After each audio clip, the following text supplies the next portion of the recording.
When it comes to floods, our grandparents understood the true meaning of horsepower.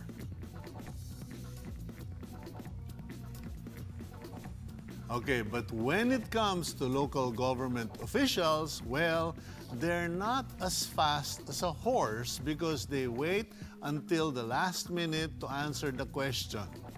May pasok po ba? On the other end of the news, the MMDA wants to implement a radical form of carpooling today.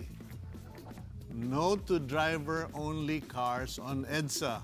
But the thing is, the monsoon rains beat them to it. Here's a new definition of carpooling.